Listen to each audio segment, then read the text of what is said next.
Burning politics నిత్యం కద్దర్ నేతల dialogue వాడుతూ రణరంగాన్ని తలపించే తెలుగు నేల రాజకీయం రసకందాయంగా మారింది. సై అంటే సై అనే రేంజ్ లో సాగుతున్న పొలిటికల్ దంగలపై ఒలుక్కేద్దాం. ఖమ్మం గుమ్మంలో గులాబీ అసమతి రాగం గుప్పుమంటుంది.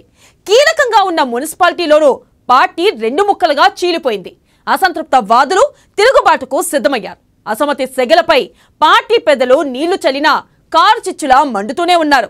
తాజాగా ఖమ్మంలో పొంగులేటి వరుస సమ్మేళనాలు కారు పార్టీకి మరింత తలనొప్పిగా మారింది. మొత్తంగా కోల్డ్ జిల్లాలో కోల్డ్ వార్ ఏ రేంజ్ లో ఉందో ఓసారి చూద్దాం.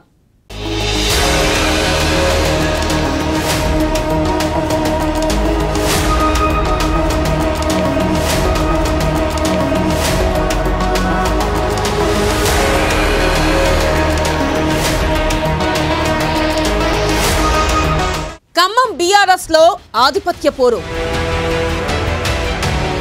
రెండు గ్రూపులుగా చీలిపోయిన గులాబీ పార్టీ.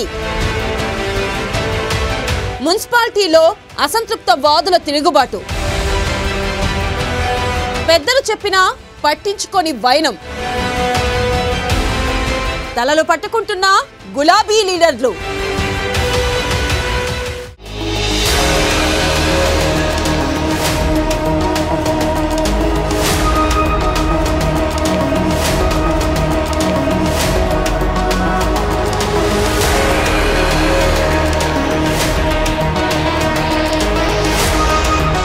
ఉద్యమాల కిల్లా ఉమ్మడి ఖమ్మం జిల్లా. బీఆర్ఎస్ లో ఆధిపత్య పోరు రోజురోజుకి తీవ్ర రూపం దాల్చుతుంది. ఇటీవల ఉమ్మడి జిల్లా వ్యాప్తంగా మాజీ ఎంపీ పొంగులేటి శ్రీనివాసరెడ్డి ఆత్మీయ సమ్మేళనాల పేరుతో హవా చూపారు.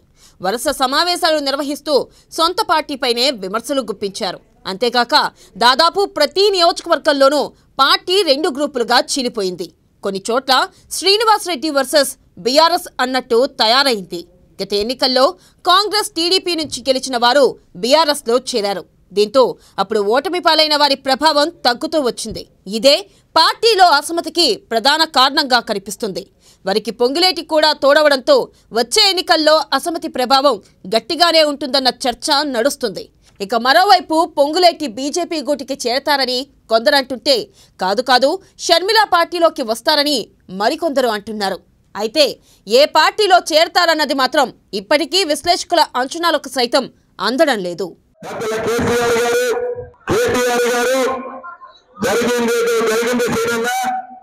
తప్పకుండా టీఆర్ఎస్ పార్టీని అండగా ఉంటుంది, దీన్ని నమ్ముకున్న నాయకులకు అండగా ఉంటుంది.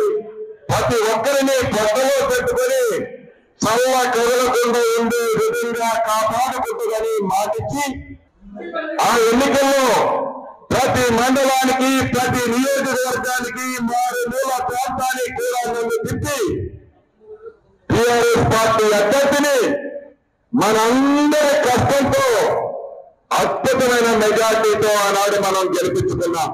కానీ ఆ మాటలే కాదు, మొదటి చెప్పిన మాటలే పోయినాయి, రెండోసారి చెప్పిన మాటలే పోయినాయి. మళ్ళీ పార్టీలో సుమారుగా 7.5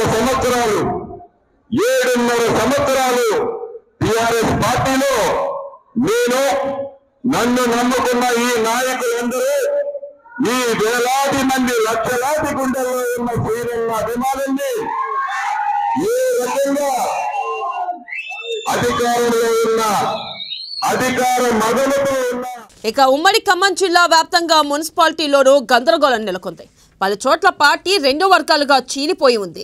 ఫలితంగా అసమ్మతి సెగ కారు చిచ్చు మాదిరి రగులుతూనే ఉంది. మున్సిపాలిటీల్లో అవిశ్వాసానికి ఇంకా సమయం ఉన్నప్పటికీ అసంతృప్త వాదులు ఇప్పటి నుంచే తిరుగుబాట్లు చేస్తున్నారు. ఉమ్మడి జిల్లా వ్యాప్తంగా ఖమ్మం కార్పొరేషన్, మదిర, వైరా, సత్తుపల్లి, ఇల్లందు, కొత్తగూడెం మున్సిపాలిటీలు ఉన్నాయి. వీటన్నిట్లోనూ దాదాపు అసంతృప్తి సెగలు గక్కుతూనే ఉందన్న అభిప్రాయాలు వినిపిస్తున్నాయి.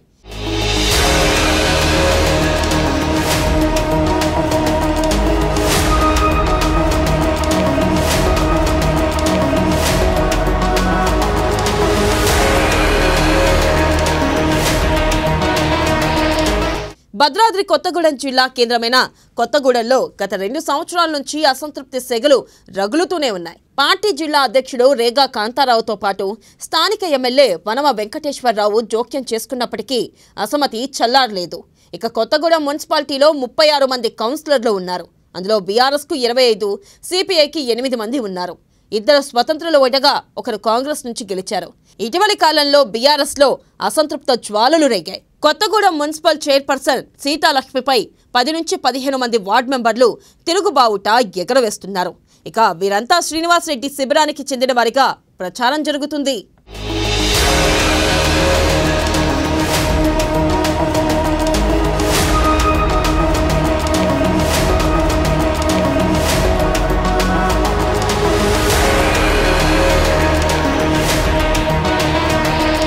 ఇక ఇల్లందు మున్సిపాలిటీలో అసమ్మతి సెగ మరో రేంజ్లో ఉంది. మహిళా కౌన్సిలర్లందరూ తిరుగుబాటు చేశారు. వారికి తోడు మరో 4 కూడా చైర్మన్కి వ్యతిరేకంగా పనిచేశారని సమాచారం. ఇల్లందు మున్సిపాలిటీలో 24 వార్డులు ఉన్నాయి. అంతకుముందు బీసీ సామాజిక నేత మడత వెంకట్ గౌడ్ ఇల్లందులో బలమైన వ్యక్తిగా ఉన్నారు. మాజీ ఎమ్మెల్యే కోరం కనకయ్య అనుచరుడిగా ముద్రపడ్డారు. తదనంతరం కాంగ్రెస్ నుంచి గెలిచిన హరిప్రియ నాయక్ బీఆర్ఎస్లో చేరడంతో వర్గపోరు మొదలైంది. ఫలితంగా మడత వెంకట్ గౌడ్ను ఎమ్మెల్యే దూరం పెట్టారు. దమ్మలపాటి వెంకటేశ్వరరావును తెర మీదకి తీసుకొచ్చి చైర్మన్గా గెలిపించారు.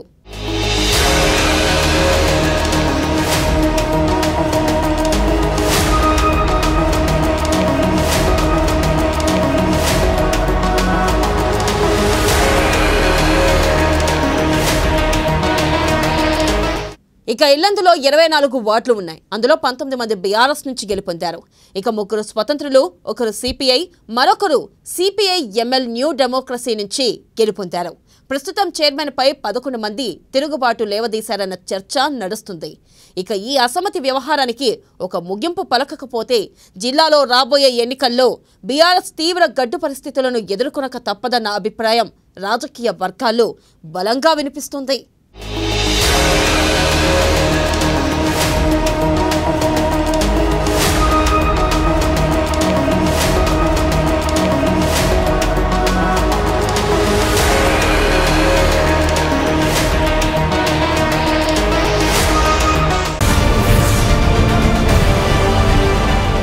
సీఎం కేసీఆర్ జేడీఎస్ నేత కుమారస్వామి మధ్య దూరం పెరిగిందా?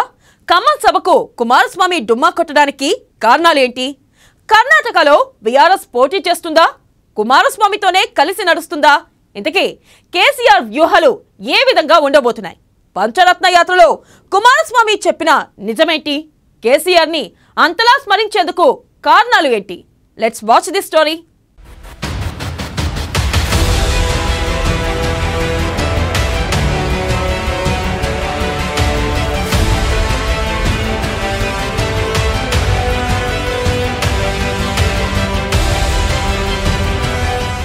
కేసీఆర్ కుమారస్వామి మధ్య దూరం పెరిగిందా?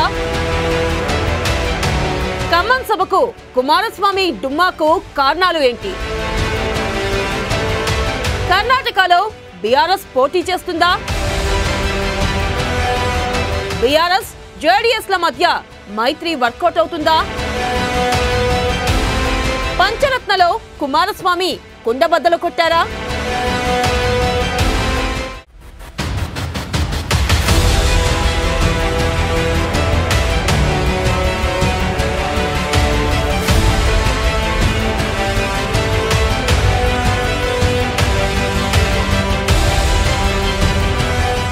తెలంగాణ సీఎం కేసీఆర్ కర్ణాటక మాజీ ముఖ్యమంత్రి కుమారస్వామి దూరమయ్యారా అంటే మొన్నటి వరకు అవుననే సమాధానాలు ఎక్కువగా వినిపించాయి. ఇటీవల వారు దూరమైనట్లుగా జోరుగా వార్తలు కూడా వచ్చాయి. జాతీయ రాజకీయాల్లోకి అడుగుపెట్టిన కేసీఆర్ మొదటి విడతలో కుమారస్వామి ఇంటికి స్వయంగా వెళ్లారు. ఆయన తండ్రి మాజీ ప్రధాని దేవేగౌడతో రాజకీయాలపై చర్చించారు. ఆ తర్వాత బీఆర్ఎస్ ఢిల్లీ కార్యాలయం ప్రారంభోత్సవం సందర్భంగా కుమారస్వామికి ఆహ్వానం పంపడంతో ఆయన ఢిల్లీకి వచ్చారు. దీంతో బీఆర్ఎస్ జేడీఎస్ల మధ్య మైత్రి బంధం కొనసాగుతుందని అర్థమైంది.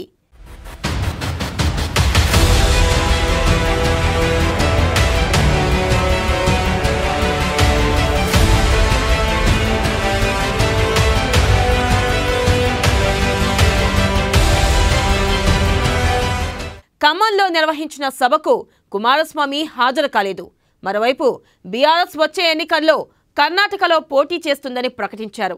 దీంతో కేసీఆర్ కుమారస్వామి విడిపోయారా అన్న చర్చ సాగింది. అయితే దీనిపై కుమారస్వామి క్లారిటీ ఇచ్చారు. టీఆర్ఎస్ నుంచి బీఆర్ఎస్గా మారిన తర్వాత ఖమ్మంలో తొలి బహిరంగ సభ నిర్వహించారు. ఈ సభకు 3 రాష్ట్రాల ముఖ్యమంత్రులు హాజరయ్యారు.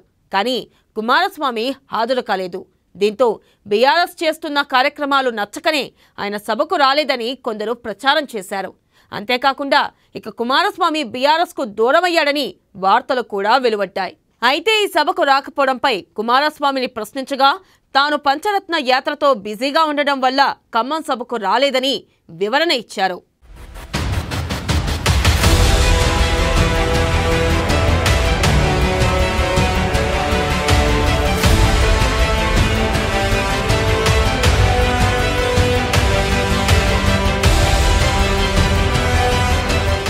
ఆ తర్వాత కేసీఆర్ పలు సందర్భాల్లో కర్ణాటకలో పోటీ చేస్తానని అన్నారు. అటు బీఆర్ఎస్ మంత్రి సత్యవతి రాథోడ్ కర్ణాటక పర్యటన సందర్భంగా అక్కడ బీఆర్ఎస్ పోటీ చేయదని అన్నారు. జేడీఎస్కు మద్దతు ఇస్తుందని తెలిపారు. దీంతో బీఆర్ఎస్ శ్రేణుల్లో అయోమయం నెలకొంది. అసలు కుమారస్వామికి మద్దతు ఇస్తున్నారా లేక కర్ణాటకలో పోటీ చేస్తారా అనే విషయంపై తీవ్రంగా చర్చించుకున్నారు. ఈ సందర్భంగా బీఆర్ఎస్కు కేసీఆర్ దూరమయ్యారని అన్నారు.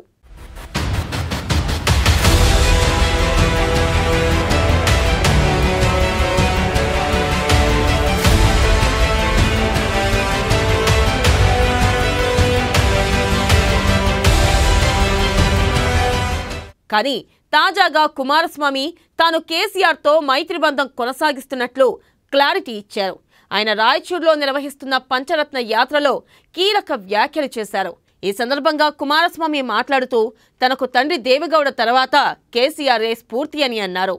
తెలంగాణ ప్రభుత్వం కాళేశ్వరం ఎత్తిపోతల పథకం ద్వారా ఎన్నో జిల్లాలకు నిరంతరం నీరందిస్తున్న కేసీఆర్ తనకు స్ఫూర్తిగా నిలుస్తారని అన్నారు. తనకు మరోసారి అధికారం అందిస్తే కేసీఆర్లా అభివృద్ధి చేస్తారని కుమారస్వామి ప్రకటించడం విశేషం.